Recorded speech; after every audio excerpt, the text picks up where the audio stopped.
Bismillahirrahmanirrahim. Assalamualaikum warahmatullahi wabarakatuh. Alhamdulillahirabbil alamin wassalatu wassalamu ala asyrafil mursalin wa ala alihi wa sahbihi ajma'in. Qala rabbi shrah li sadri wa yassir li amri wahlul 'uqdatam min lisani yafqahu qawli. Wasaddid lisani wahdi qalbi bihaqqi sayyidina Muhammadin sallallahu alaihi wasallam. Wa ba'da fa inna asdaqal hadits kitabullah wa khairal hadi hadi Muhammadin sallallahu alaihi wasallam. Wa syarrul umuri muhdatsatuha wa kullu muhdatsatin bid'ah. Allahumma 'allimna ma jahilna, ya Allah ya Tuhan kami, ajarkan pada kami apa yang kami jahil. Wa dzakirna ma nasina, ingatkan balik kepada kami apa yang telah kami lupa. Allahumma faqihna fid din, ya Allah ya Tuhan kami, fahamkan kami agama. Wa 'allimna ta'wil, ajarkan kepada kami Al-Quran. Allahumma rzuqna 'ilman nafi'a, ya Allah ya Tuhan kami, rezekikan pada kami ilmu yang memberi manfaat. Wa amalan salihan mutaqabbala, dan amalan yang saleh dan amalan tersebut diterima. Wa rizqan halalan thayyibah, dan rezeki yang halal dan rezeki tersebut baik. Alhamdulillah, syukur pada Allah Subhanahu wa taala. Pada malam ni kita bertemu lagi dalam siri live Facebook, berbual-bual di live Facebook Wanji Junud Wan Husin. Kita berbincang dengan pelbagai isu-isu lah berkenaan dengan agama Islam dan seumpamanya. Dan pada malam-malam sebelum ni dan dah banyak perkara-perkara kita dah bincang. 2 hari lepas kita ada bincang berkenaan dengan wilayatul faqih, satu konsep politik yang diamalkan dalam Iran, yang terpengaruh daripada aliran Syiah Imamiyah Isnata Asyariyah yang dikemukakan oleh Ayatullah Al-Khumaini, yang mana hasil daripada dua aliran Syiah. Yang pertama dia panggil Akbari dan satu lagi adalah Usuli. Akbari ni satu aliran Syiah yang agak jumud sikit lah. Mereka tak bergerak, mereka hanya tertumpu dengan apa yang termaktub di dalam teks. Ada satu lagi dia panggil aliran Usuli. Usuli ni usul fiqh lah lebih kurang. Yang mereka ni adalah satu aliran yang mereka ni agak anjal. Yang mereka ni boleh tengok realiti semasa dan mereka boleh berubah pandangan-pandangan keagamaan mereka.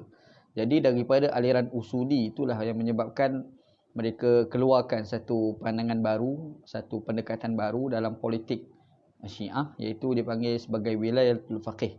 Dan sebenarnya konsep ini asalnya tidak ada lah dalam Syiah, tetapi diwujudkan di Iran hasil daripada idea yang dikemukakan oleh Al-Khumaini kerana respon terhadap selepas kejatuhan daripada Shah Iran.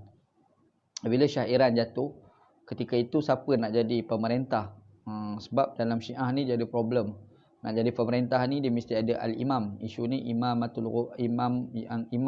tu tak wujud. Yang disebut sebagai al-ghaibatu al-kubra, keghaiban yang besar lah. Jadi selepas imam ke-11 mereka tu meninggal, dan imam ke-11 itu tidak pernah menyatakan siapa imam ke-12, sehinggalah lahir kekeliruan di kalangan Syiah. Bahkan yang ungkap itu adalah ulama-ulama Syiah sendiri, siapa yang adakah lahir ataupun tidak. Jadi wujud ke tidak, dah mati ke tidak, benda ni dibangkit persoalan. Jadi ketika itu mereka ni banyak amalan-amalan dalam fahaman Syiah tu tidak diamalkan. Antaranya adalah sembahyang Jumaat, antara tidak diamalkan. Dan antara benda yang mereka tak boleh nak buat adalah macam mana nak ambil pemerintah. Jadi di situ tu Al-Khumaini dia buat satu ijtihad baru, iaitu dengan wujudnya wilayatul faqih sebagai an-niyabatu lil imamil maksum, sebagai pengganti bagi imam maksum. Jadi dia buatlah konsep wilayatul faqih, dan wilayatul faqih itu diamalkan oleh Iran, dan Ayatullah Al-Khumaini dia menulis dalam 2 buah buku lah. Satu wilayat faqih dan satu lagi Al-Hukumah Islamiyah. Dalam dua buah buku tu dia mencadangkan supaya konsep wilayatul faqih ni bukan semata-mata diamalkan di Iran. Dia kempen juga supaya dilakukan juga di banyak negara-negara yang lain lah. Cumanya kita kena ingat konsep wilayatul faqih ni bukan semua Syiah terima. Di sana ada Syiah yang tolak, ada Syiah yang tolak. Antaranya ada orang nama Ayatullah Khoi. Itu antara Ayatullah Iran yang menolak lah.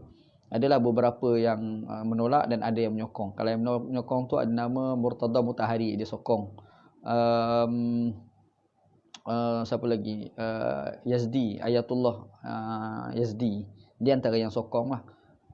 Misbah Yazdi nama penuh dia kan. Adalah beberapa nama ulama Syiah type. Jadi itu wilayatul faqih. Kita dah bincang itu. Cuma hari tu bila kita tengok pada persoalan, banyak orang bangkitkan isu Syiah pula. Bukan isu wilayatul faqih kan. Syiah satu tajuk sebenarnya, wilayatul faqih ni satu tajuk yang lain. Jadi ana pula layan permulaan, lepas tu tak nak layan sebab dia timbul debat tentang Syiah sesat ke tak, kafir ke tak. Jadi ana tak minat lah nak bincang tajuk-tajuk macam tu lah. Cuma kita fokus hari tu lebih kepada wilayatul faqih tu sebenarnya tajuknya.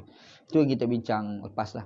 Hari ni insya-Allah ana nak bincang satu tajuk, iaitu pilih pemimpin dari aliran Sunni. Ini atas permintaan Ustaz Wal Luqman.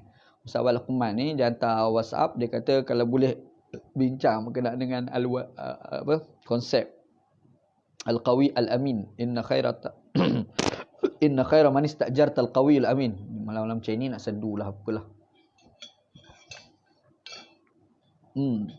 Inna khaira man istajarta al-qawi al-amin. Orang yang lebih baik untuk kita nak ambil sebagai orang bekerja dengan kita ni adalah orang yang ada al-qawi al-amin. Jadi tajuk al-qawi al-amin tu Ustaz Wal Luqman dia minta ana bincang, ana fikir-fikir bagus juga. Sebab benda ni dia ada macam rentetan daripada apa yang kita bincang lepas berkenaan dengan wilayatul faqih. Wilayatul faqih ni macam satu konsep pilih pemimpin dari aliran Syiah. Yang kita nak tengok pula macam mana pilih pemimpin dari aliran Sunni pula. Maka keluarlah dua terma tadi, Al-Qawi dan satu lagi Al-Amin. Al-Qawi maksudnya orang yang ada kekuatan, ada kemampuan. Satu lagi Al-Amin, orang yang ada sifat amanah. Okey, perkara dasar yang mungkin kita kena bincang dulu adalah fiqh politik itu sendiri. Sebelum ni kita dah bincang lah panjang lebar berkenaan fiqh politik. Mungkin kita sebut sikit, lepas tu kita ada penambahan sikit lah. Perkara pertama yang kita kena ingat, inilah perbezaan di antara Sunni, Syiah dan Khawarij dalam isu memilih pemimpin. Pada Syiah dan Khawarij, pilih pemimpin ini adalah isu di bawah tajuk akidah. Berbeza dengan aliran Ahlussunnah wal Jamaah. Ahlussunnah wal Jamaah ni dia bila timbul isu memilih pemimpin, ia di bawah tajuk fiqh, bukan akidah. Sebab tu orang Syiah ni dia akan bangkitkan soalan pilih pemimpin ni apakah soal pilihan Tuhan ataupun pilihan manusia. Jadi kita orang Ahlussunnah wal Jamaah ni tak pernah timbul pilih pemimpin ni sebagai pilihan Tuhan. Tapi orang Ahlussunnah wal Jamaah dia akan bangkitkan sebenarnya isu memilih pemimpin ini di bawah tajuk adalah manusia memilih manakah manusia lebih utama untuk kita nak jadikan dia sebagai pemerintah, untuk memerintah kita lah. Maksudnya dalam aliran Syiah dengan Khawarij dia macam satu bakul, iaitu dia meletakkan isu memilih pemimpin itu di bawah tajuk akidah, sedangkan Ahlussunnah wal Jamaah dia bukan bawah isu akidah, dia di bawah isu fiqh. Jadi dia tak ada polemik berkenaan dengan macam kita Ahlussunnah wal Jamaah ni tak jadi isu kalau kita tak sokong orang tu lah nak jadi kafir ke tidak. Tapi orang Syiah jadi isu kalau kita tak sokong Ali ni, macam mana status akidah kita rosak ke tidak. Yang tu problem pada fahaman Syiah. Dan ana secara peribadi memang tak setuju sangat-sangat lah aliran Syiah dan Khawarij ni yang meletakkan tajuk politik ni bawah wacana akidah. Pada ana itu yang polemik yang berlaku dalam wacana orang Islam yang tak selesai, iaitu bawa kepada takfir, kafir mengkafirkan sesama orang Islam. Contoh macam kita tengok berlaku pada Khawarij yang dia mudah sangat nak kafirkan kepada orang berbeza dengan dia. Dan sebenarnya benda yang sama berlaku pada Syiah. Ini problem pada Syiah. Syiah ni dia pun mudah nak kafirkan orang yang tak setuju dengan mereka. Cumanya mungkin terma yang mereka maksudkan kafir yang kami maksudkan itu bukanlah maksud kafir keluar agama. Kafir di situ dalam maksud standard macam kufur nikmat. Mungkin itu yang diorang cakap. Maka mereka menganggap benda itu biasa. Tapi sebenarnya kalau kita nak bincang lebih dalam, itu pun jadi problem juga. Sebab terma yang digunakan itu adalah kafir. Sebab bila orang Syiah dia mengkafirkan orang yang lain daripada mereka yang tak bersetuju dengan pelantikan Ali sebagai khalifah, sebagai pemimpin imamah pada ketika itu, contoh, ataupun orang sekarang pun tak setuju, maka dia akan ada respon, dia akan react, dia akan ada tindakan balas daripada orang yang berbeza itu, akan mengkafirkan dia pula. Bila mengkafirkan dia marah. Bila orang Syiah ni marah, dia dikafirkan. Dia tak sedar masa marah mereka dikafirkan, mereka pun mengkafirkan orang juga. Walaupun mereka tahu kami tidak bermaksud mengkafirkan itu, bermaksud mereka terkeluar pada agama.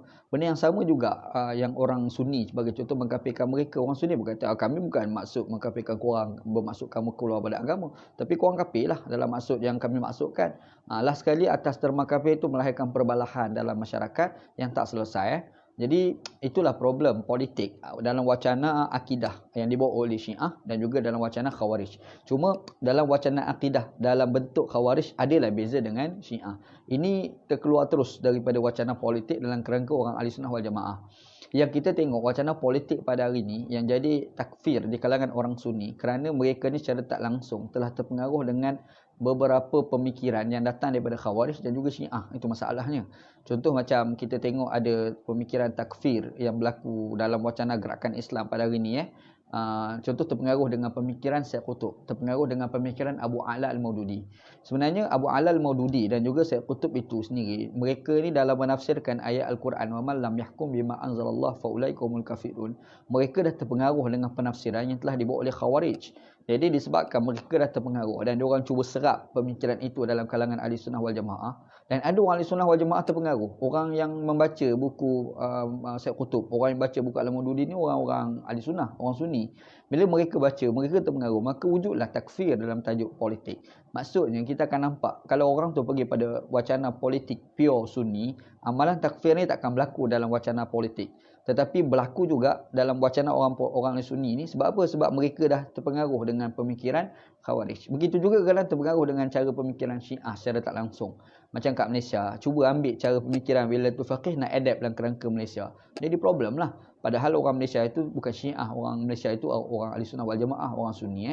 Lalu sebab tu kalau bincang pasal politik, anda lebih cakap, lebih bersetuju kita terus pergi tradisi Ahlussunnah wal Jamaah. Sebab itu lebih selamat kalau kita nak pergi pada wacana politik dalam kerangka Syiah dan juga kerangka Khawarij. Sebab itu kita kena clear dulu dalam perbincangan politik, kita ni Ahlussunnah wal Jamaah dan sudah pasti metodologi pendekatan kotak yang dibincangkan itu berbeza dengan orang Syiah, berbeza dengan Khawarij. Okey, itu nombor satu. Yang keduanya, bila kita sebut pasal fiqh politik ni, asas bagi fiqh politik orang Sunni adalah kemaslahatan. Asalnya adalah kemaslahatan. Bermaksud kalau orang melanggar kemaslahatan itu dianggap sebagai salah. Dan bila melanggar itu boleh dikatakan sebagai berdosa, tetapi tidaklah sampai boleh jadi kafir lah. Tidak sampailah terkeluar daripada Islam. Dikira sebagai standard dia seperti mana orang yang tak semayang, seperti mana orang yang melakukan dosa-dosa besar yang lain. Standard macam tu je. Sampai kita nak kata dia sebagai terkeluar daripada agama Islam, itu bukan cara Ahlussunnah wal Jamaah. Okey. Itu dua. Yang ketiganya, bila kita sebut fiqh politik juga, dia akan timbul syarat. Dan syarat untuk nak jadi pemimpin. Maka di situ syarat ni dilihat pada dua perkara. Yang pertama ni syarat induk. Kok mana pun kena ada dua perkara. Ada satu lagi ni syarat yang terikat dengan faktor konteks. Maksudnya syarat utama yang kok mana pun perlu ada, tiba-tiba langgar lah, maka dosa besar lah. Ada satu lagi syarat yang melibat pada konteks. Maksud dalam konteks itu mungkin perlu, tapi dalam konteks lain maka dia tidak perlu. Jadi kita kena clear dua tajuk. Okay, Ana akan cuba detailkan satu persatu lah insya-Allah. Okey. Bila kita sebut syarat induk ni dia dua perkara je. Dia tak banyak. Dalam Ahlussunnah wal Jamaah, bila kita sebut syarat induk untuk jadi pemimpin itu dia dua perkara. Sebab dengan dua perkara tu boleh tercapai tujuan bagi politik itu kemaslahatan. Kita ingat balik apa yang anda dah cerita sebelum ni. Antaranya ada seorang ulama Islam namanya Alal Al-Fasi. Dia tulis kitab, nama kitab dia Maqasidus Syariah wa Makarimuha. Dalam kitab dia menyatakan maslahah dalam politik itu adalah mesti ada tiga perkara. Yang pertama adalah iqrarul adli, mengakui keadilan yang dilakukan oleh orang lain. Kita sendiri melakukan keadilan dan satu lagi orang lain melakukan keadilan, dan apabila ada pihak lain yang melakukan keadilan, kita kena akur itu adalah satu keadilan. Sebab kadang-kadang yang melakukan keadilan ni bukan orang Islam. Kadang-kadang yang melakukan keadilan ni orang bukan Islam. Tiba-tiba orang bukan Islam melakukan keadilan, kita kena akui itu adalah keadilan. Disebut sebagai iqrarul adli, mengakui keadilan. Bukti kes ini adalah merujuk Nabi Muhammad SAW mengakui keadilan yang dilakukan oleh Raja Habsyah. Yang Raja Habsyah tu tidak beragama Islam. Nabi Muhammad SAW beritahu Raja Habsyah tu dia ada seorang raja yang agamanya tidak Islam, tetapi kalau orang Islam duduk bawah pentadbiran dia, kerajaan orang itu akan selamat. Dan dia adalah raja yang adil. Walhal ketika itu dia tidak beragama Islam. Maka keluarlah satu konsep dalam politik Islam disebut sebagai iqrarul adli, mengakui keadilan. Dan kita sendiri sebagai orang yang Islam, yang sebagai orang Islam yang terlibat dalam kepolitikan, maka kita wajib lagi-lagilah melakukan keadilan dan menghindarkan diri daripada melakukan kezaliman. Sebab dalam banyak hadis Nabi dan dalam banyak ayat Quran yang tak bagi kita melakukan kezaliman. Contoh macam ayat Quran sebut, la tarkanu ilal ladzina zalamu fatamassakumun nar.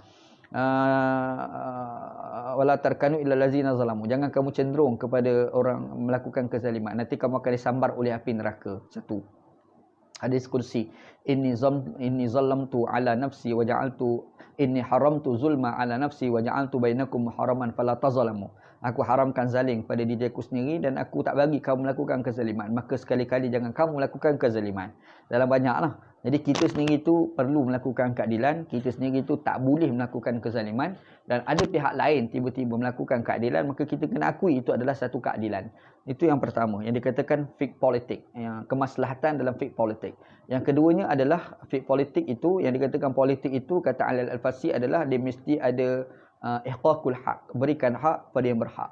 Sebab dalam hadis Nabi SAW, Nabi kata, innallaha a'ta kulladhi haqqin haqqah. Sesungguhnya Allah Ta'ala memberikan hak pada yang berhak. Jadi kita bila jadi pemimpin politik, antara tugas kita adalah kita berikan hak. Orang ni ada hak, kita kena bagi. Kita tak boleh nafikan hak mereka. Kita kena bagi. Dua.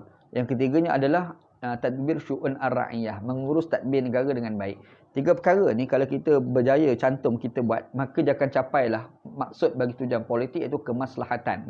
Tiba-tiba orang tak buatlah benda macam tu. Bila orang tak buat, bermaksud dia telah melakukan dosa. Tetapi taklah sampai dia tu dikatakan sebagai terkeluar daripada agama. Okey. Jadi bila kita nak timbul tiga perkara kita nak buat, maka disebabkan itulah dalam fiqh politik Ahlussunnah wal Jamaah itu penting bagi seseorang itu yang nak seseorang yang nak dilantik sebagai pemimpin itu, dia ada dua perkara penting. Yang pertama adalah al-qawi, satu lagi adalah al-amin. Al-qawi adalah orang yang ada kemampuan. Al-qawi bermakna kuat, ada kemampuan lah di situ. Al-amin bermaksud orang yang beramanah. Perkara ni berasaskan kepada kisah berlaku pada era Nabi Musa AS. Nabi Musa AS ni kita baca cerita dia panjang lah. Iaitu ketika dia lari daripada Fir'aun, yang Fir'aun nak bunuh dia, dia lari sampai di satu tempat nama Madian. Sampai di Madian,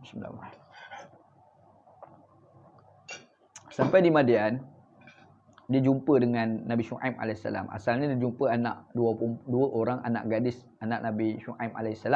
Itu asal dia. Jadi bila jumpa anak Nabi Syu'aib AS, lepas tu anak Nabi Syu'aib AS tu bawa dia balik lah. Cerita panjang. Kalau cerita ni kita cerita waktu lain. Sebab telaga lah apalah tu kan. Jadi bila sampai dekat rumah Nabi Syu'aib AS, di situlah timbul apakah nak ambil Nabi Syu'aib AS ni sebagai orang yang bekerja dengan kita.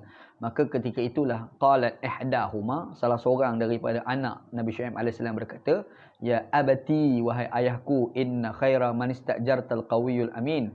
Sesungguhnya orang yang lebih baik untuk kita mengambil bekerja berkhidmat dengan kita, yang kita kena bagi upah kepada dia adalah orang yang ada dua perkara, al-qawi satu lagi, al-amin yang kedua. Al-qawi ada kekuatan, ada kemampuan, al-amin orang yang ada sifat amanah. Jadi dia melihat kepada watak Nabi Musa AS yang ada al-qawi, iaitu semasa dia angkat batu besar tu kan, dia ada kemampuan nak angkat. Lepas tu dia boleh angkat air yang banyak, satu. Yang keduanya al-amin, iaitu semasa dia berjalan itu Nabi Musa AS di belakang, anak Nabi Syu'aib AS itu di depan. Jadi masa berjalan tu dia nampak betis kawan tu kan, dia nampak tu dia rasa tak elok. Dia pun tu bagi tahu kepada perempuan tu, dia kata tak elok ni kalau kita nikah lah kot. Dia kata elok, patut duduk kat belakang sebab dia tengok jadi tak elok. Cumanya kat mana kanan ke kiri tu kau ambil batu baling lah. Kalau ke kanan baling ke kanan, kalau kena pusing ke kiri balinglah ke kiri. Dia kata macam tu. Jadi bermaksud Nabi Musa AS tu dia ada al-amin. Al-qawi dah ada, al-amin pun ada. Makanya layaklah orang macam ni ambil bekerja dengan kita. Bila kita pergi pada wacana politik dalam kerangka Ahlussunnah wal Jamaah, dia bukan daripada Tuhan kepada manusia. Dia manusia kepada manusia. Macam mana kita ni nak memberi khidmat, dan kita memberi khidmat itu kepada rakyat. Dan kita ni pula yang dilantik itu pun dilantik oleh rakyat. Rakyat lantik kita untuk kita menunaikan tugas rakyat. Ini wacana Ahlussunnah wal Jamaah. Syiah tak, dia kata Tuhan lantik. Kan, masalahnya Tuhan mana beritahu dekat dia tu satu persoalan juga. Dia kata melalui imam-imam mereka lah, imam-imam maksum. Tapi masalahnya imam mereka bukan dapat wahyu. Yang dapat wahyu ni Allah Subhanahu Wa Taala bagi pada Nabi Muhammad sallallahu alaihi wasallam. Tapi Syiah kata tak, imam mereka ni dapat wahyu juga. Itu jadi mengarutnya fahaman Syiah ni kan. Tak apa, tolak tepi tu. Jadi kita akan nampaklah itulah yang wacana dalam Ahlussunnah wal Jamaah. Al-Qawi dan Al-Amin. Itu satu dalil lah, iaitu merujuk dalam surah Al-Qasas. Yang keduanya kita rujuk dalam kes yang melibatkan Nabi Yusuf AS. Kita tahu Nabi Yusuf AS ni Nabi. Tetapi bila timbul isu dia nak jadi pemimpin politik, dia bukan berasaskan kepada wahyu pada Tuhan. Tetapi dia minta daripada pemerintah. Dia minta daripada Raja Mesir pada ketika itu. Sebab tu dalam Al-Quran Allah Ta'ala disebutlah. Dia kata, Ij'alni ala khazainil ard. Kamu lantiklah aku jadi menteri kewangan. Nampak, dia minta. Dia bukan Tuhan bagi wahyu dia terus jadi, tak kan. Dia ada wahyu, dia ada satu kelayakan yang ada pada diri dia. Lepas tu dia bagi tahu dekat pada raja ketika itu, dan dia kata lantiklah aku. Lepas tu disebut pula bukti-bukti aku layak ni apa. Dia kata inni hafizun alim. Aku ni orang yang hafiz, orang yang amanah, orang yang pandai jaga duit. Al-alim, aku ni orang yang ada ilmu tentang pengurusan kewangan.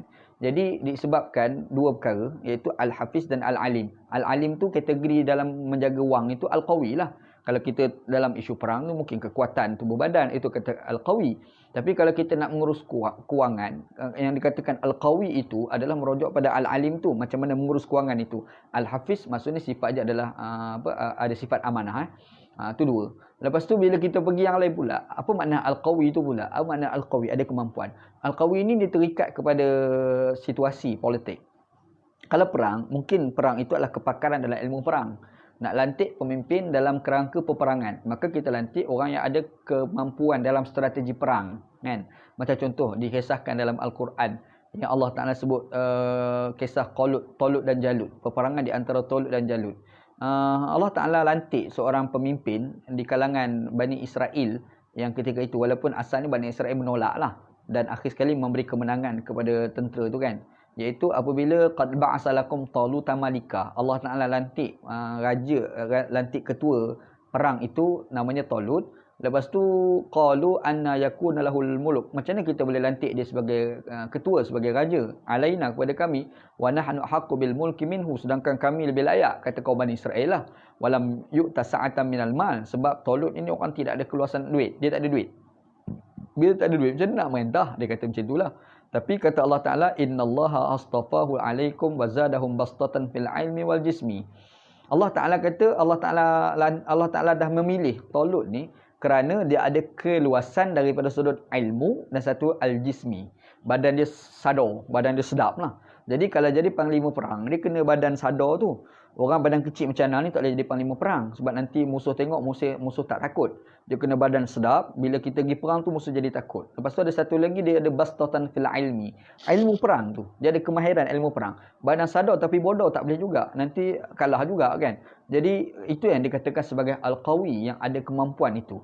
Jadi bila kita sebut nak jadi yang dikatakan Al-Qawi itu dalam kerangka perang, iaitu orang yang ada kepakaran dalam ilmu perang, dan satu lagi tubuh badan dia sasa sebagai contoh kan.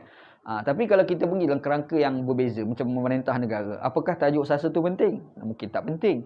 Tetapi tajuk yang penting di sini mungkin kemahiran dalam pengurusan kewangan, penting. Kemahiran dalam mengurus tadbir negara, penting.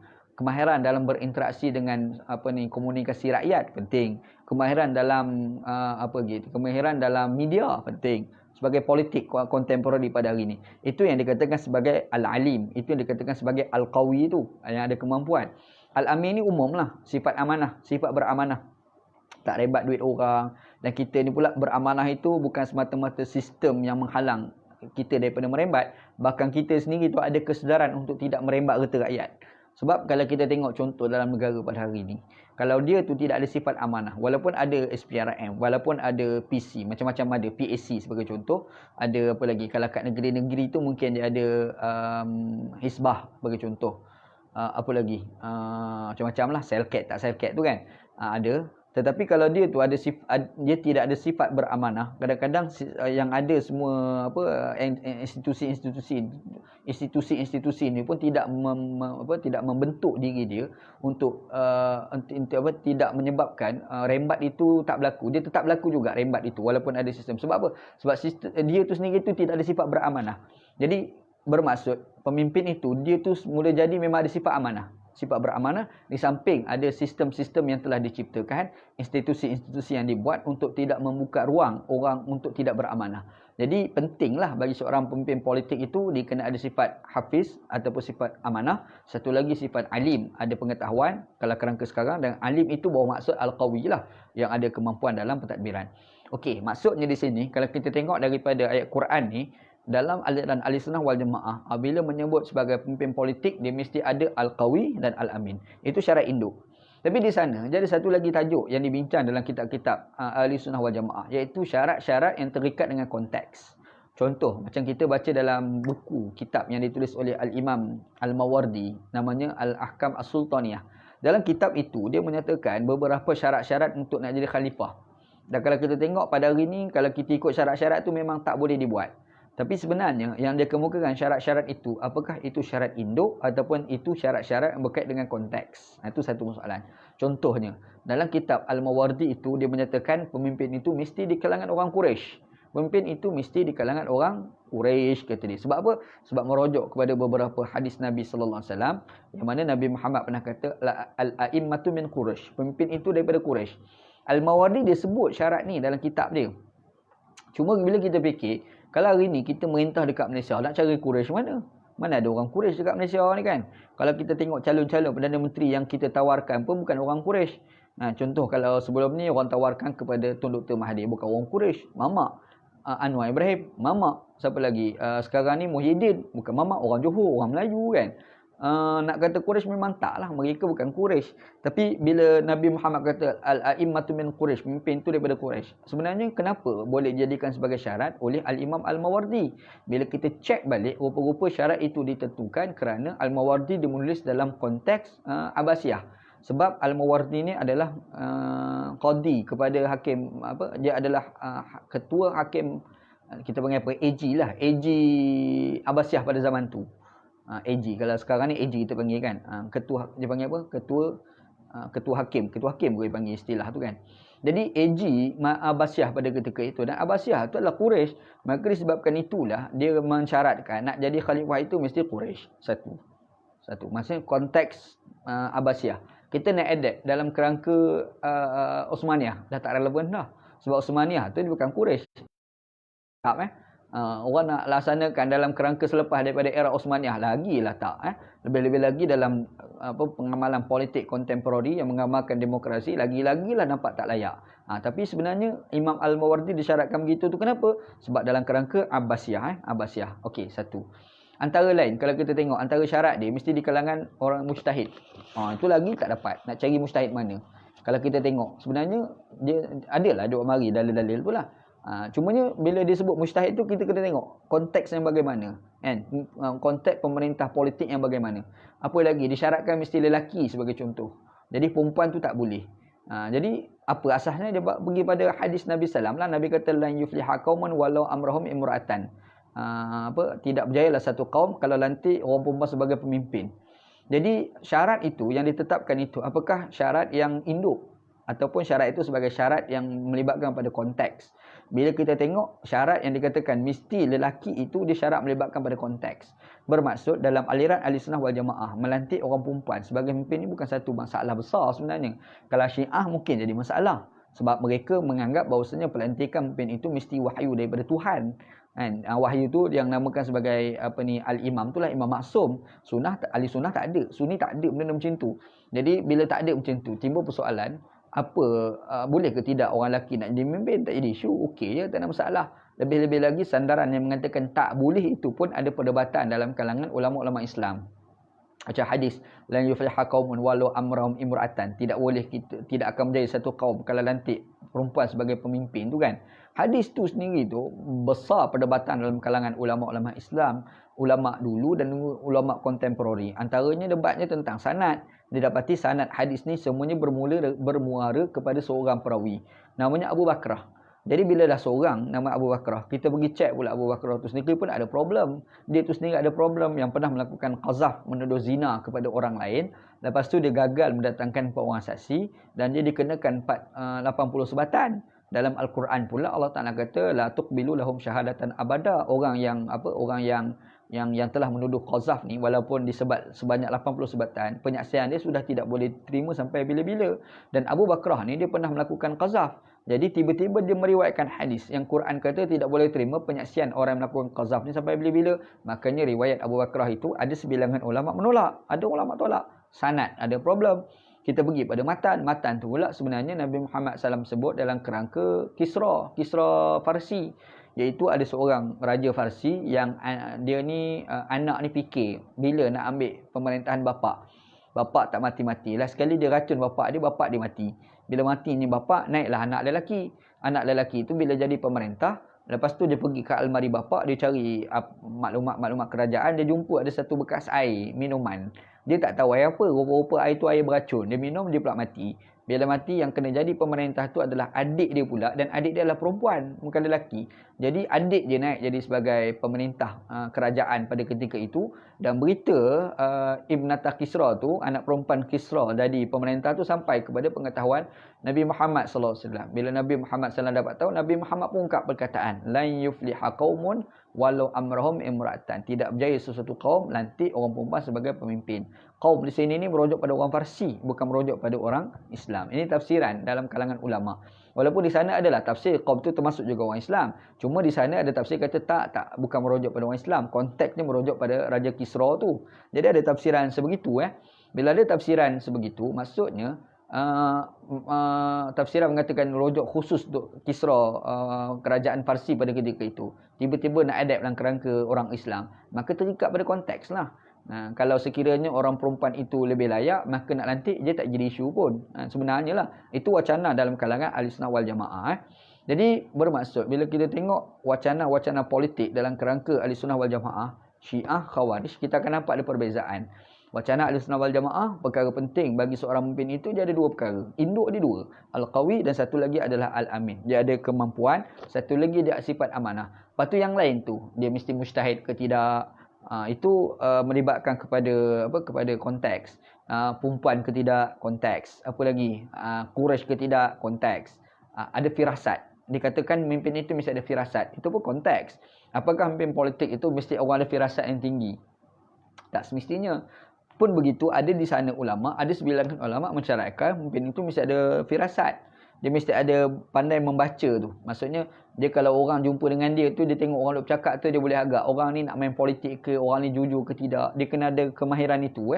Kalau kita tengok pada hari ni, nak cari orang ada firasat yang tinggi, susah lah. Susah. Sebab bukan kita boleh memahami semua. Orang politik pun kadang-kadang tak faham. Jadi, syarat-syarat yang ditetapkan oleh Sunnah wal Jamaah itu, dia melibatkan pada konteks. Begitu. Type. Jadi, secara dasar kesimpulan kita boleh buat daripada wacana kita ni, perkara penting kita kena ingat perbezaan antara wacana politik dalam kalangan Ahlussunnah wal Jamaah dengan lain daripada Ahlussunnah wal Jamaah yang kita namakan Syiah dan Khawarij itu, perbezaannya diletak dalam bakul apa? Sama ada diletak dalam bakul akidah ataupun dalam bakul fiqh.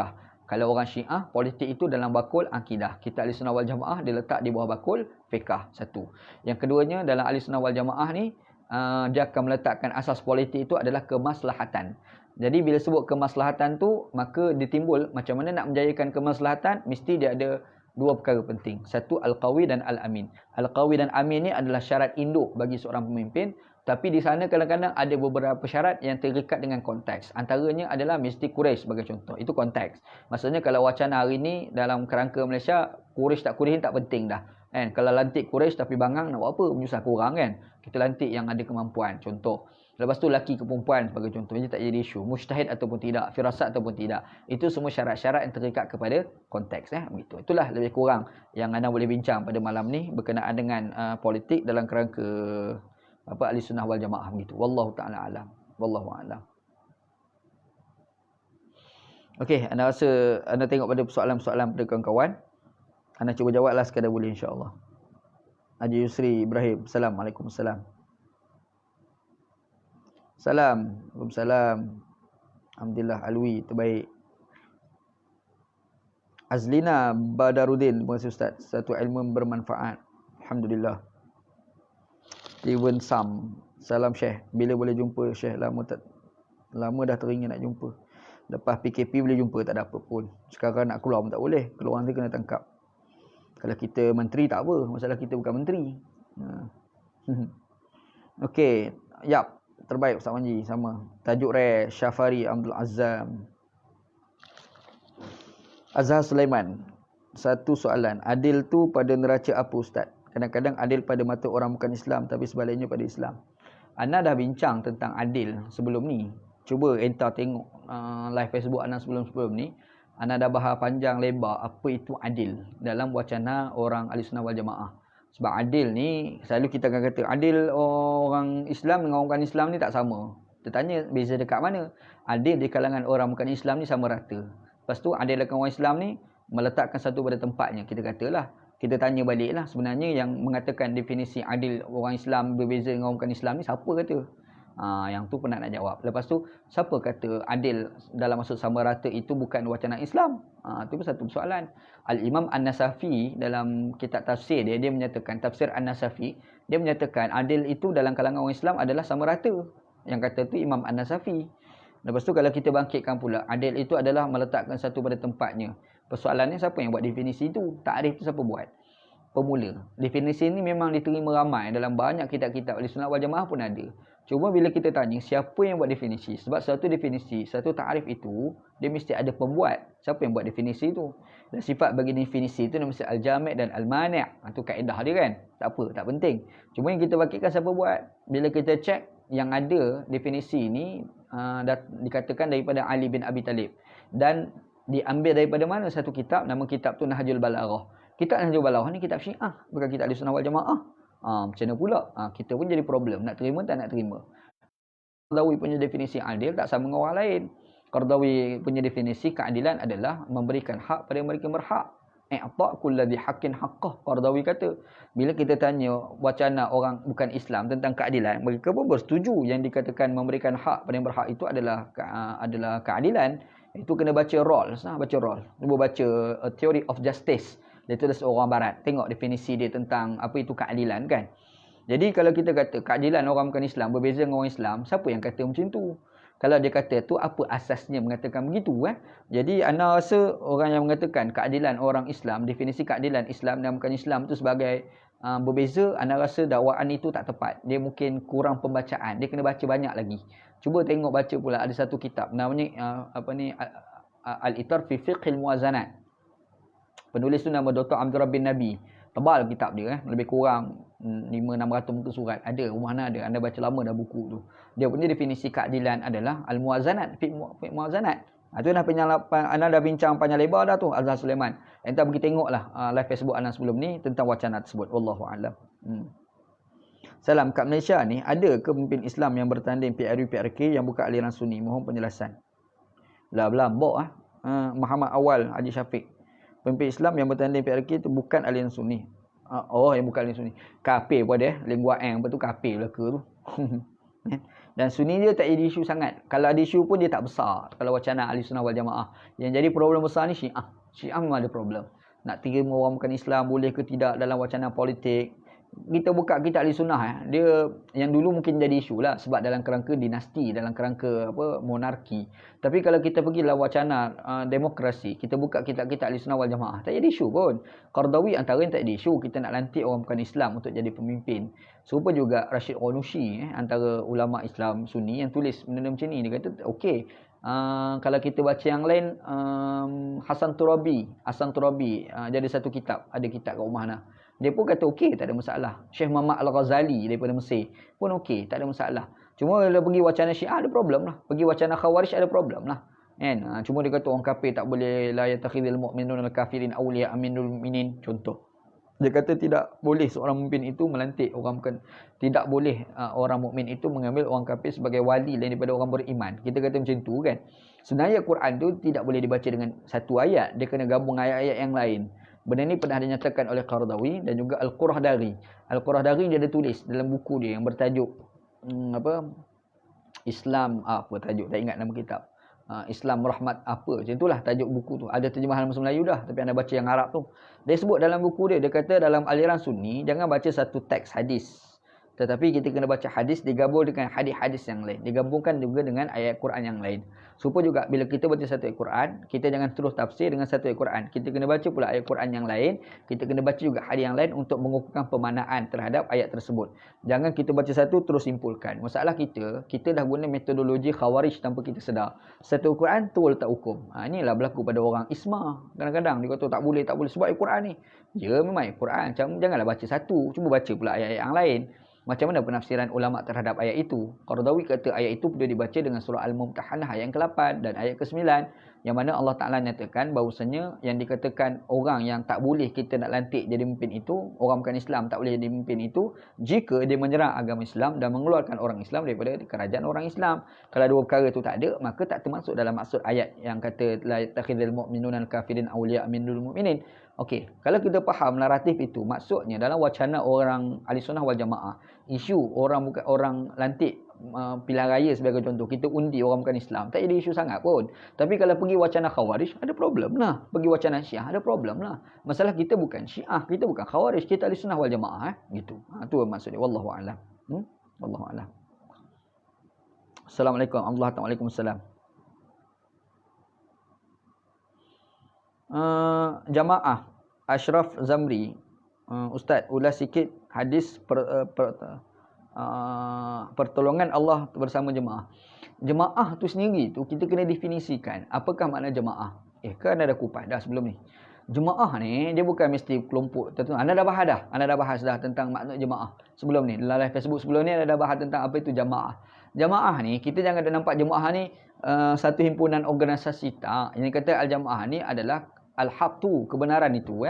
Abdullah bin Mas'ud radhiyallahu an, dia kata antum al-jamaah wa in kunta wahdah. Kamu berada dalam jemaah walaupun kamu seorang. Bila iza wafaqa al-haq, apabila berselaras dengan kebenaran. Sebab mereka merujuk kepada Nabi Ibrahim AS, walaupun dia seorang-seorang, dia tu dipanggil sebagai ummah. Ummah tu kalimah lain panggil jamaah. Jadi Ibrahim AS tu seorang-seorang, tetapi dalam keadaan seorang-seorang, dia tak beramai pun orang panggil dia sebagai jamaah. Orang panggil Quran juga memanggil dia sebagai ummah. Jadi jamaah itu adalah merujuk pada kebenaran. Sekarang ni dalam beberapa statement-statement juga di kalangan ulama hadis-hadis Nabi sallallahu alaihi wasallam yang mana menyatakan bahawasanya mufaraqatul jamaah sebagai contoh. Yang katakan mufaraqatul jamaah itu dalam kerangka politik. Politik di sini maksudnya kalau kita duduk dalam kerajaan, tiba-tiba kita melakukan pemberontakan. Yang tu yang kata mufaraqatul jamaah, keluar pada jamaah, merujuk pada kita melakukan pemberontakan ataupun muharabah terhadap kerajaan. Itu maksud dia. Itu ada satu tafsiran lah. Dan benda ni pernah dibahas panjang lebar oleh Al-Imam Asy-Syatibi dalam buku dia Al-I'tisam. Dia ada nyatakan 5 definisi bagi al-jamaah tu. Jadi masalah kita hari ni, kita letak jamaah itu merujuk pada organisasi tertentu. Kalau orang PAS tu orang PAS, kalau orang manah tu orang manah, kalau orang isma tu orang isma, kalau orang ikram tu orang ikram. Apa lagi? Orang abim tu, kalau orang abim kat letak kat abim. Tak tepat, tafsiran tu tak tepat. Bukan macam tu penafsiran jamaah. Sebab terma yang digunakan oleh Nabi itu adalah jama'atul muslimin, jemaah orang Islam, bukan jemaah Islamiah. Jemaah Islamiah ni kita guna jemaah Islamiah.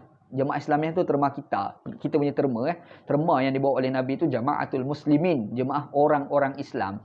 Jadi bila kita faham jamaah di sini ni adalah jemaah orang Islam dan ditafsirkan sebagai kerajaan sebagai contoh, maksudnya kerajaan yang berada dalam kebenaran, maka dapatlah pertolongan daripada Allah. Tapi kalau kerajaan tu bukan berada dalam kebenaran, rembat, mencuri, makan rasuah sebagai contoh, macam kat negara Arab tu kan, negara okey, orang yang merintah tu okey, tetapi pemerintah tu orang Islam tapi jahat, rembat duit, bunuh orang sebagai contoh kan. Jadi macam tu tak dapatlah pertolongan daripada Allah Subhanahu wa taala. Jadi yang dikatakan jamaah yang dapat pertolongan daripada Allah tu adalah sesebuah kerajaan yang berjaya memberi kebaikan kepada rakyat dia. Maka kerajaan itu akan mendapat pertolongan daripada Allah Subhanahu wa taala. Wallahu a'lam. Itu. Abu Ya Asy'ari pemimpin Al-Arqam, benarkah difatwakan kesesatannya oleh Majlis Fatwa Kebangsaan dahulu? Kerana ada segelintir ahli akademik cuba menghidupkan balik fahaman pandangan beliau. Mohon penjelasan. Ana masa kecil-kecil dulu, lebih kurang jam 4 jam 5. Ana masih ingat lagi, ana tengok dalam TV macam mana kerajaan Malaysia bahkan telah mengharamkan Al-Arqam. Masa tu Perdana Menteri Tun Dr. Mahathir. Ana ingat ana masa kecil lagi masa tu. Dalam TV dia panggil Ustaz Syahari tu dalam TV, lepas tu dia tanya soalan 1, soalan 2. Sampai meleleh itu orang tua tu masuk dalam TV pada masa tu. Ana ingat lagi.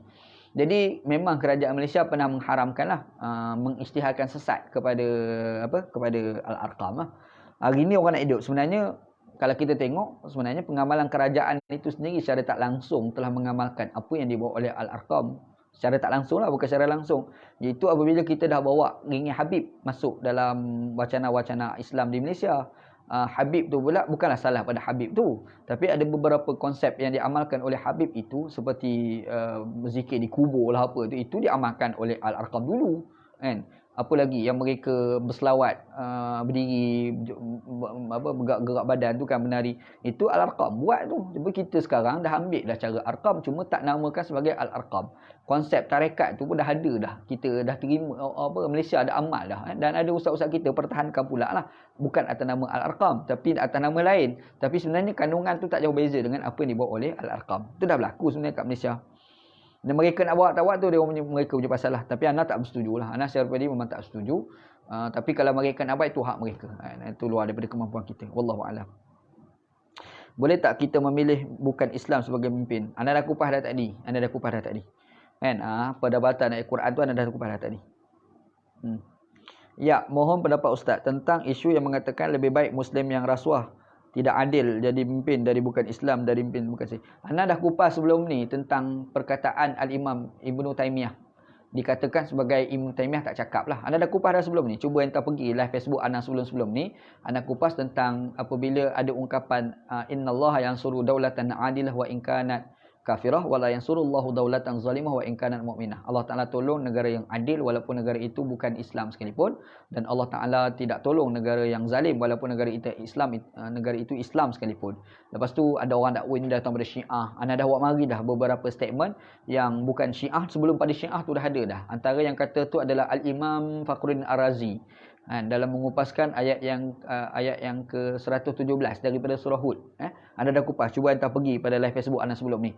Yang terbangkitkan ni anda dah bahas panjang dah. Panjang lebar dah anda bahas gitu, tengok kat sana. Wallahu a'lam.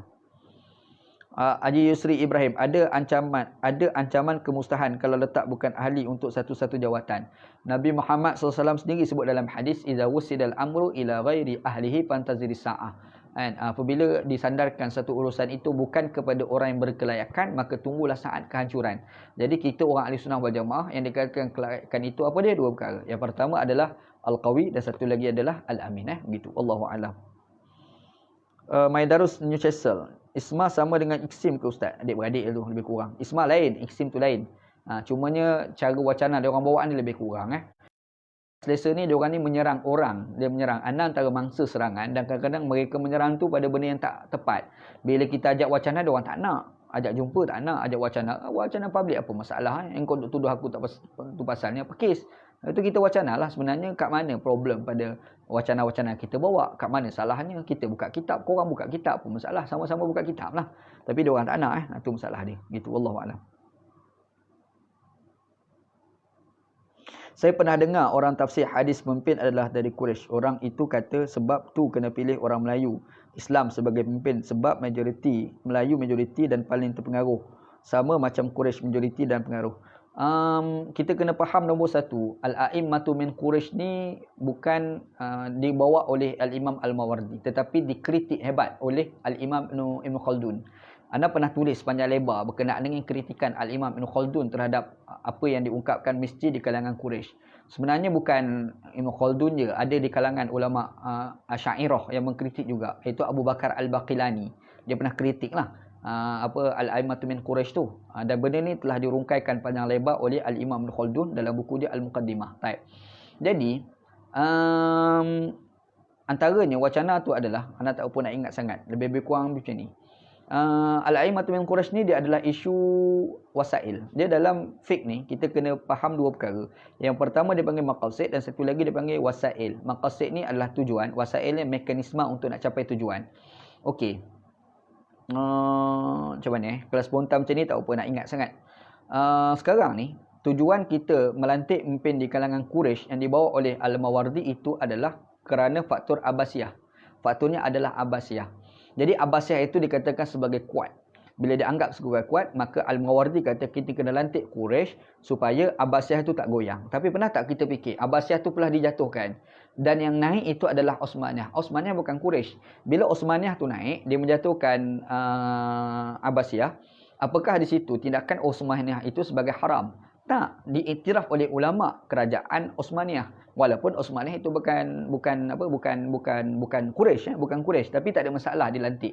Jadi di situ kita akan nampak bahawasanya wacana yang dikatakan mesti Melayu tu ataupun kalau dulu mesti Quraisy itu sebenarnya dia apakah betul-betul menyebabkan goyang kerajaan tu, melahirkan kerosakan, melahirkan perbalahan ataupun tidak. Kalau sekiranya tak, dia tak termasuk dalam maksud hadis Nabi SAW Al-A'immatu min Quraisy gitu Jadi kalau kita pergi wacana kat Malaysia, kita kata mesti Melayu. Persoalannya kalau lantik bukan Melayu, jadi problem ke tak?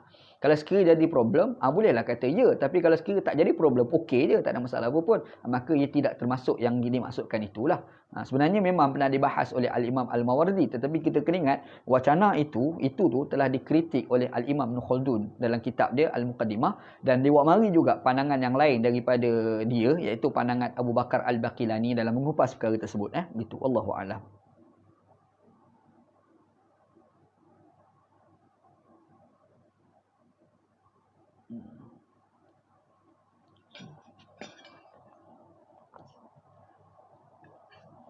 Haji Muhammad Faisal.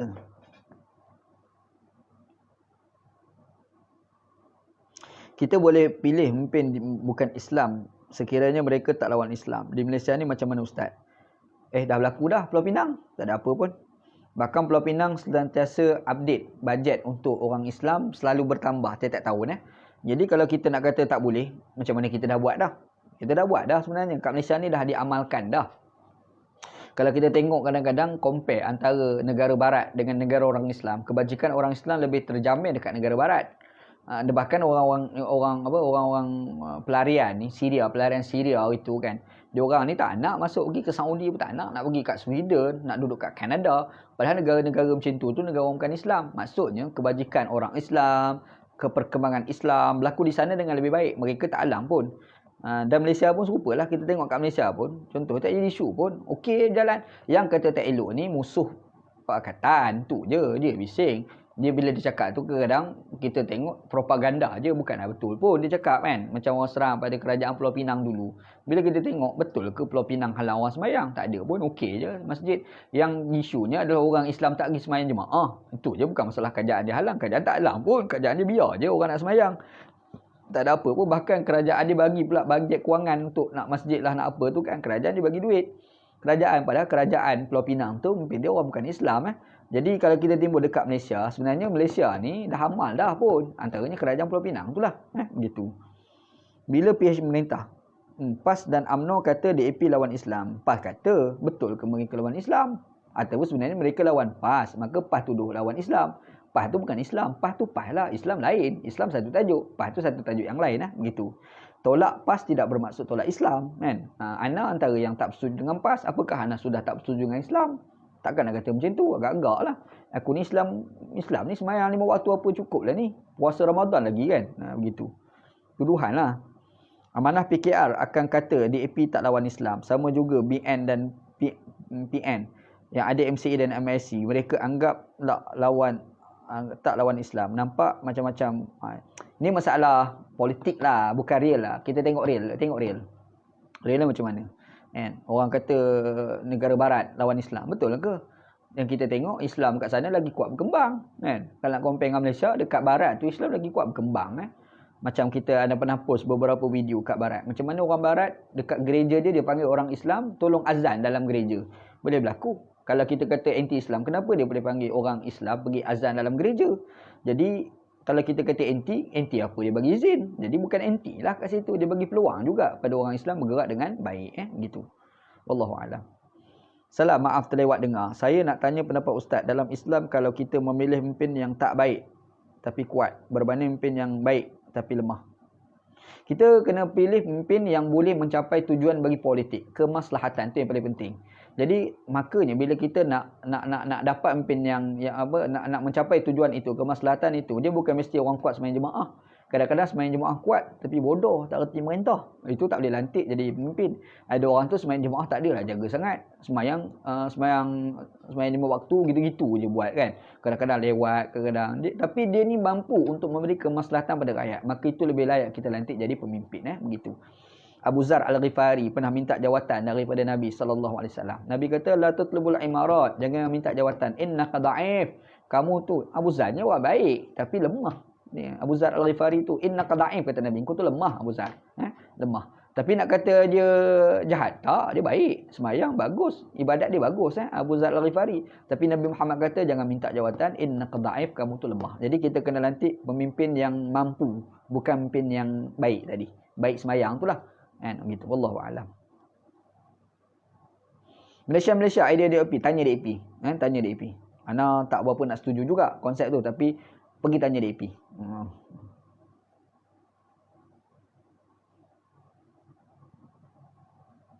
Muhammad Zulailmi, salam Ustaz, maaf lewat. Soalan Qawiyul Amin, Al-Qawi Al-Amin. Andai kita kena pilih antara dua, seorang itu qawi, kewalan, tapi kurang amanahnya, lawan seorang yang lagi amin tapi kurang berkebolehan. Kita kena tengok implikasi kemaslahatan yang lagi besar. Kalau kita lantik pemimpin yang tidak amanah tapi qawi, kemaslahatan lagi besar. Ada satu lagi pemimpin tu dia amanah dan kurang qawi, kemaslahatannya lagi besar. Maka kita ambil yang lagi besar tu. Dia besar, lagi besar kan. Dia apa-apa pun implikasi kemaslahatan lebih besar. Itu yang paling penting gitu. Yang terpilih itu ijtihad. Itu kita punya sudut pandang kita. Kita nilailah, ni kalau lantik Mamat ni maslahah besar ke tak? Contoh. Maka kita pilih berdasarkan pada situlah, gitu. Allahuakbar. Abu Adillah Umairah. Arwah Tok Guru Ni Aziz dulu bukan selalu sebut pasal politik, tak boleh asing dari agama ke Ustaz. Undipan dapat pahala. Yang tu ya, ana antara dia pakai bukan tu Nazir, Allahyarham Ustaz Fadino pada sebut. Dia pakai hadis Nabi kata adal ala khairin kafa'ilih. Tu dalil yang digunakan oleh Allahyarham Ustaz Fadino, dan adalah yang sama digunakan oleh Allahyarham Tok Guru Ni Aziz. Menunjuk kepada kebaikan, maka seperti yang orang macam orang tu buat kebaikan. Kita ni tak buat kebaikan, tapi kita tunjuk nak buat baik ni keluar macam ni, kita tunjuk pada orang tu. Orang tu buat, kita pun dapat pahala. Jadi pahala kebaikan itu kita dapat apabila kita pergi tunjuk cara-cara orang melakukan kebaikan.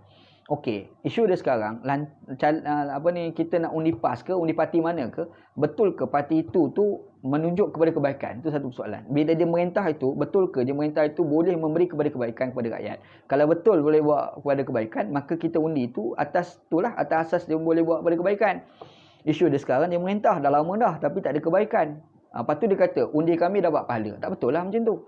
Yang kita kena tengok tu segi amalan dia, bukan statement dia. Amalan dia tu betul tak implikasi dalam pemerintahan dia tu boleh memberi kebaikan. Tiba-tiba ada pihak lain yang tak guna terma agama dan memang implikasi cara pelaksanaannya memang dapat kebaikan. Kita undi parti itu lebih utama daripada kita undi parti atas nama agama tapi tidak memberi implikasi kebaikan. Asasnya adalah kebaikan tu.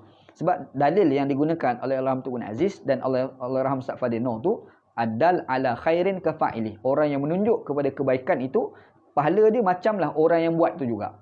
Kita ni tak buat, kita tunjuk je. Orang tu buat. Allahuakbar. Bai'ah pada pemimpin itu wajib ke? Bai'ah ni terma agama. Sekarang ni konsep kewarganegaraan tu lah. Bila kita tanda tangan, dah kita bersetuju dengan syarat-syarat ditetapkan oleh kerajaan, lepas tu kita ikut segala syarat-syarat perundangan, maka kita dapat kewarganegaraan, dapat IC. Itu bai'ah lah tu. Bai'ah cara dulu tu bersalam. Sekarang ni punya bai'ah bukan macam tu kan. Bai'ah politik dia begitulah. Cuma bai'ah ni dia ada beberapa maksud. Kalau baca dalam hadis ada bai'ah tu maksudnya masuk Islam. Pada zaman Nabi Muhammad SAW tu antara bai'ah ni lah masuk Islam. Satu lagi bai'ah di politik. Ada dua lah. Jadi kita kena faham makna bai'ah itu dalam kerangka apa. Bai'ah dalam kerangka agama ke, dalam kerangka politik. Bin Bayyah dia ada sebut wacana tentang al-wala dalam melibatkan isu bai'ah. Dia ada sebut walak ni, dia kata walak dini, satu lagi dia panggil walak watani. Walak dini, kita memberi walak berbentuk keagamaan. Satu lagi walak dini, walak berbentuk walak berbentuk watani, kerajaan. Jadi bila sebut walak watani tu, kita memberi walak kepada kerajaan apabila kita duduk negara barat sebagai contoh, ikut sistem dia, kan? Itu walak watani, walak watani. Jadi kita memberi bai'ah lah tu, tapi bai'ah dalam kerangka kerajaan, bukan kerangka keagamaan. Tu kena beza, wallahu a'lam. Jadi yang kita hari ni kita dalam Malaysia ni, kita dah berbai'ah dah dengan kerajaan Malaysia, iaitu berdasarkan kepada kita ikut syarat-syarat yang ditetapkan oleh perlembagaan sehingga melayakkan kita jadi kewarganegaraan Malaysia itulah. Begitu, wallahu a'lam. Assalamualaikum, terima kasih. Moga Allah memberi kekuatan kepada Ustaz. Adalah idol, tak payah jadi idola lah, nak cari pun lain lah idola tu. Okey, Sedan Rashid, Ustaz, adakah dikira menyanggah qada qadar Allah? Sebab sekarang di Malaysia ada berbagai kaum yang asalnya Malaysia ni orang Melayu aja. Jadi ada yang pertikai, Malaysia ni kan orang Melayu punya, bangsa lain tak ada hak duduk. Kenapa kita nafikan hak orang? Nombor satu, kena ingatlah, tanah dunia ni bukan hak kita, hak Allah Ta'ala. Ingat situ. Satu. Yang kedua, kalau kita nak kira orang Cina, orang India sebagai pendatang, itu bapak-bapak dia dulu. Bapak-bapak dia dulu. Dia sekarang dah jadi warga negara Malaysia dah. Dia mempunyai tanah kat sini. Kewarganegaraan dia, hak politik dia telah diberikan oleh perlembagaan. Dua. Yang ketiga, kalau kita nak kira kita ni, sebabkan dia Cina, di India, maka dia tu sebagai pendatang. Tak, kita orang Melayu ni, kalau kita tanya balik, berapa ramai orang Melayu Malaysia ni kadang-kadang yang bukan orang Melayu, bukan Melayu Malaysia. Dia asal daripada Indonesia. Zahid Amidi tu asal je orang Indonesia tu. Orang Indonesia mari dulu kat Malaysia dan jadi warga negara Malaysia. Tapi dia pernah jadi Timbalan Perdana Menteri. Najib Tun Razak tu keturunan dia Bugis. Dia tu ada lagi keturunan dia, adik-beradik duduk kat Indonesia tu. Sekarang dia datang kat Malaysia jadi Perdana Menteri. Kenapa kita tak kata dia pula pendatang? Kita tak kata dia pendatang lah, kan? Dia tu, kita tak kata. Dia bahkan jadi Perdana Menteri Malaysia lagi. Jadi anda rasa kita duk kata orang pendatang tak tahu pasal ni, sedangkan mereka dah dapat kewarganegaraan, itu adalah wacana yang tak sihat untuk melahirkan prejudis sesama rakyat Malaysia. Tak payah, kita kena beyond. Sekarang mereka rakyat Malaysia dah dapat hak kewarganegaraan, mereka mendapat hak sama rata macam kita. Tu je, ingat situ je tu. Tu anda punya pandangan. Wallahu a'lam. Okey, fattabi'uni. Kita nak undi berdasarkan parti atau individu pada PRU. Anda punya cadangan undilah by individu kalau mana lah. Anda kalau nak cadangkan, kita ni kalau undi pilihan raya akan datang, kita tengok calon tu pastikan yang dia mampu memberi kebaikan pada kita. Kalau lantik calon daripada parti yang pakatan, kita orang pakatan, pilih pakatan, tapi perangai macam hantu, naik-naik menyusahkan orang, buat apa? Jadi kita nak pilih orang yang cerdik, sebab asas bagi politik ini adalah kebaikan kepada rakyat. Itu anda punya pandangan. Wallahu a'lam.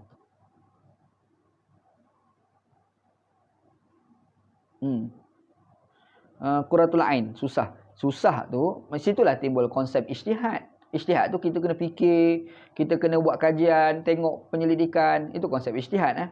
Qurratul ain, susah nak kata kita pilih pemimpin ikut maslahah, sebab kita pilih adun dengan parlimen je, yang menteri dan pemimpin GLC parti pemerintah yang pilih, kita kena redha je lah, kan.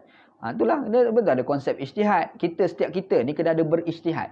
Ijtihad ni bukan ijtihad nak faham teks tu. Ijtihad dalam masuk kita sebagai rakyat biasa nak memilih pemimpin. Ijtihad ni memang susah, bukan senang. Mesti ada proses berfikir, mesti dengar, mesti membaca, kita nilai balik, tengok baik tak buruk. Dia kena ada macam tu, kan.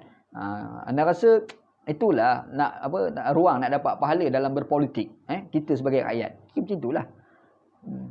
Kita tak boleh pandang mudah benda ni. Tak apalah kita sokong sebab kita orang parti maka sokong. Jangan letak atas macam tu je. Kadang-kadang kita kena ada fikir kritikal, kena kritik, kita tengok ni baik ke tak. Aku rasa tak boleh lantik Mamat ni. Lantik Mamat ni nanti jadi rosak ni, bukan jadi baik. Pergi fikir. Orang pun tanya, apa asal kau mengatakan lantik Mamat tu jadi buruk? Contoh, kita sebutlah argument kita 1, 2, 3, 4. Ada konsep berfikir lah untuk memilih, gitu. Wallahualam.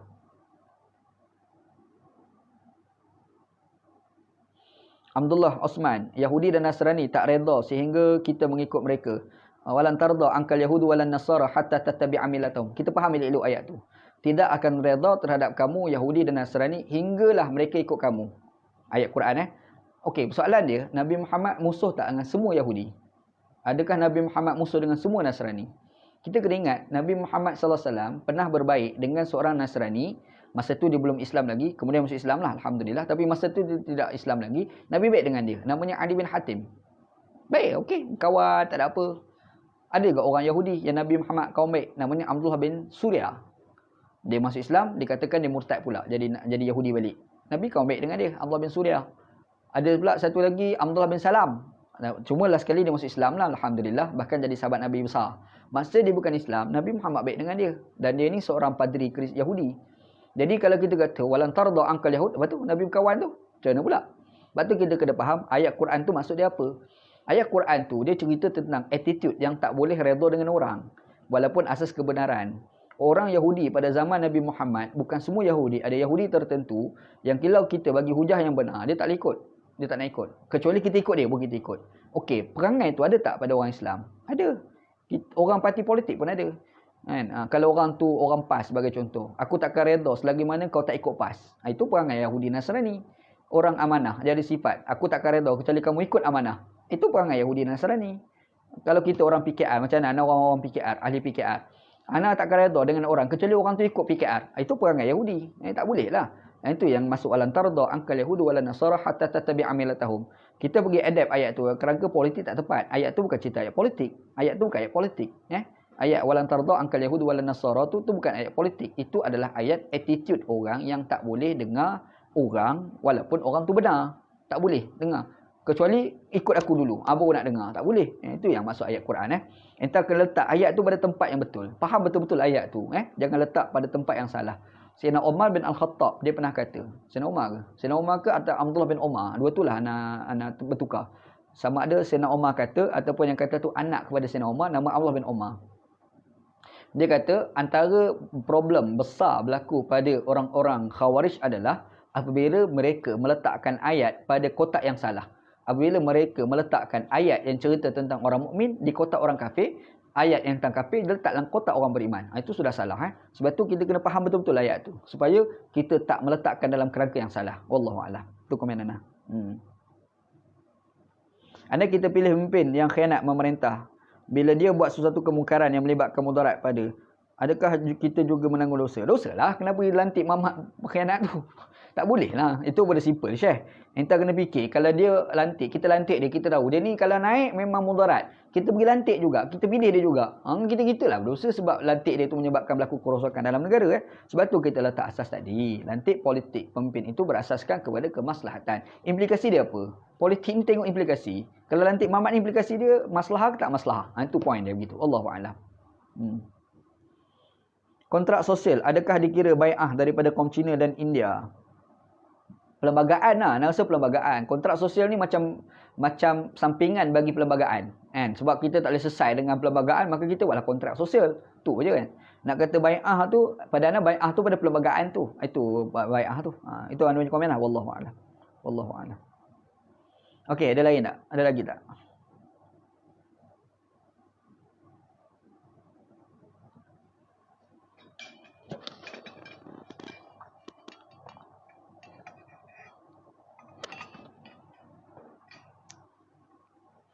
Tak ada lah kot.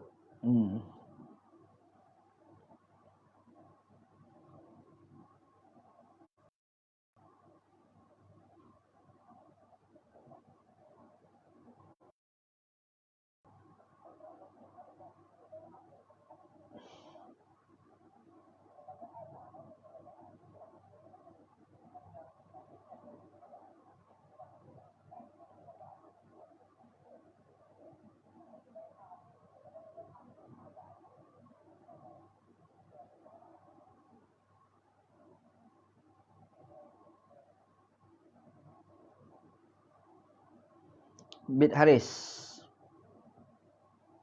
Kalau pilih ikut parti berbanding individu supaya nanti cukup kerusi, kita boleh memerintah. Bukankah satu masalah yang besar? Itu yang berlaku pada hari ni. Politik kita di Malaysia terikat kepada parti. Sebab tu Ana punya pandangan, kita ni bila dah lepas pilihan raya ataupun sebelum pilihan raya, yang kita kena kempen ni by orang. Supaya parti-parti tu dia akan melantik calon tu orang yang cerdik. Kalau kita kempen daripada awal parti, nanti parti tu letak orang bodoh jadi calon dia. Akhir sekali kita jadi susah. Jadi pada ana, kita tu kena contoh lepas pilihan raya. Sekarang ni bukan musim pilihan raya. Pilihan raya lambat lagi, 3-4 tahun lagi kan. Sekarang ni kita kena angkat orang. Orang ni layak, dia ni layak, dia ni layak. Jadi bila kita letak atas orang tu, jadi orang parti akan lantik orang tu lah. Orang yang layak tu, orang yang bijak, orang yang cerdik, yang boleh beri kemaslahatan pada rakyat tu. Kalau kita pilihan raya, maka dia letaklah berasaskan pada parti. Sebab kalau majoriti maka merintah negara kan, by parti tadi tu. Sebab tu anda punya pandangan, bila lepas daripada pilihan raya, macam sekarang ni, kempen kita ni by orang. Kita kena lantik orang. Kita tengok orang ni layak, lantik dia ni. Mamat ni, bukan orang lain. Mamat ni. Sebab kalau kita tak letak mamat ni, nanti parti abaikan orang tu. Ana punya pandangan macam tu lah. Itu pandangan Ana. Lantik orang tak layak, parti kalau kita tak kempen macam tu, nanti parti letak orang bodoh tu. Tak cerdik tu letak kat situ. Masuk parlimen tidur. Bukan menyusahkan orang pula kan. Tak boleh lah. Kita nak lantik orang yang betul-betul boleh memberi implikasi kebaikan kepada kita. Wallahualam. Itu pandangan Ana lah. Wallahualam. Kira mengundi non-Muslim tidak ada masalah. Tak ada masalah pun. Bahkan berlaku dah di Malaysia. Kita dah sebut tadi. Dah berlaku dah di Malaysia. Isu undi masyarakat. Undi calon non-Muslim. Sebenarnya bukan Ana cakap. Qardawi dah cakap lama dah. Dalam buku dia. Fi Fiqh Daulah. Ataupun kita baca tulisan ditulis oleh Rashid Ghanushi. Rashid Ghanushi pun kata okey, tak ada masalah. Syaratnya memberi kebaikan kepada rakyat dan mereka tidak menyerang agama Islam dan tidak berusaha mengeluarkan Muslim daripada kerajaan mereka. Betul. Wallahualam. Kalau mereka dalam kalangan yang boleh dipercayai, orang Islam pun ramai tak boleh dipercayai. Entah percaya dengan Najib, rembat duit 1MDB. Percaya ke? Dia bukan cerita Muslim non-Muslim. Kadang-kadang ada Muslim yang tidak boleh dipercayai. Bahkan yang merintah merosakkan negara pun ada. Tapi ada non-Muslim yang memang terbukti dia memang memberi kebaikan kepada masyarakat bila dia merintah. Jadi kita jangan letak kafir maka kita prejudis. Maka Islam mesti tak prejudis. Tak juga. Kadang-kadang orang Islam tu sendiri pun jahat. Terang-terang jahat. Takkan kita kata buat di Islam walaupun dia merosakkan negara. Tak betul fikir macam tu begitu. Wallahualam. Dalam Islam, sistem warisan takhta raja-raja dikira ikut Sunni tak? Sunni ada mengamalkan sistem itu. Sistem raja-raja ni yang kata monarki, dia tu bapak dia, bapak dia, bapak dia tu, itu tu pernah diamalkan dalam tradisi Ahli Sunnah wal Jamaah. Dia memang pernah berlaku. Macam Utsmaniyah dulu, lepas ayah anak jadi sultan, tak qawi alamin. Ya, memang berlaku lah. Memang berlaku dalam tradisi. Ana tak cerita itu amalan Sunni. Ana kata tradisi orang Sunni pernah berlaku. Memang berlaku. Dan ulama' pergi dokong pula sistem pendidikan, pemerintahan macam tu. Macam Muawiyah jadi khalifah. Dia start pemula dengan dinasti Umayyah. Dia pemula. Memang ada bantahan daripada kalangan sahabat. Ada sahabat tak bersetuju. Ada sahabat Nabi jumpa dia kata, kau bukan khalifah, kau raja. Ada kata macam tu. Jadi kritikan tu berlaku di antara sahabat terhadap Muawiyah apabila dia membuat sistem dinasti. Sebab dia melantik anak dia Yazid. Lepas tu cucu jadilah satu dinasti, dia panggil dinasti Umayyah kan. Orang Sunni ada mengamalkan amalan sebegitu. Dan sebenarnya bila orang bahas contoh, kenapa Muawiyah dia boleh buat macam tu? Sebab dia melihat pada konteks kemaslahatan pada ketika itu. Sebab perbelahan tu merujuk perbelahan ketika itu bukan semata-mata antara Muslim dan non-Muslim. Dia berlaku juga antara sesama Muslim. Bayangkan kalau dia kata kita pergi pada sistem Khalifah 4 dulu, pelantikan macam Khalifah 4 yang sama-sama Islam pun dah bergaduh. Maka di situ orang bukan Islam akan masuk untuk serang kerajaan. Maka di atas alasan itulah Muawiyah tu dia buat sistem lantikkan anak dia walaupun ada kritikan di kalangan para sahabat. Jadi amalan Ahlussunnah wal Jamaah, orang Sunni pernah mengamalkan sebegitu. Tapi kalau nak kita pergi pada tradisi Ahlussunnah wal Jamaah, tradisi Ahlussunnah wal Jamaah sahaja tak dia dua perkara, al-qawi dan al-amin. Bukan berasaskan pada keturunan. Lebih-lebih lagi dalam hadis Nabi SAW kata idza wusidal amru ila ghairi ahlihi fantaziri sa'ah. Bila dilantik seorang pemimpin itu yang bukan berkelayakan, maka tunggulah saat. Jadi amalan orang ahli sunnah tu pernah amalkan begitulah, dan ada sebilangan besar ulama ahli sunnah wal jamaah mendokong amalan tersebut. Wallahu a'lam. Bid Haris, terima kasih Ustaz, sama-sama. Cukuplah kot.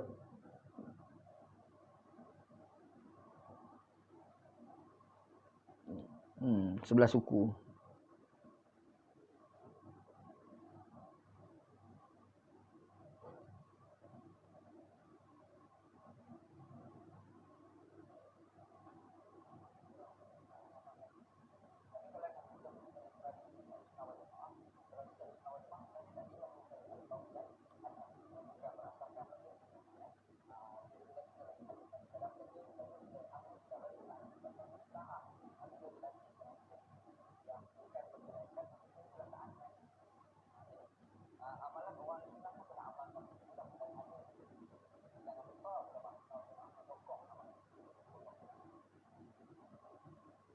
Okey, tak ada lagu. Wallahu alam, sallallahu ala sayyidina Muhammad wa ala alihi wa sahbihi ajma'in walhamdulillahirabbil alamin. Assalamualaikum warahmatullahi wabarakatuh.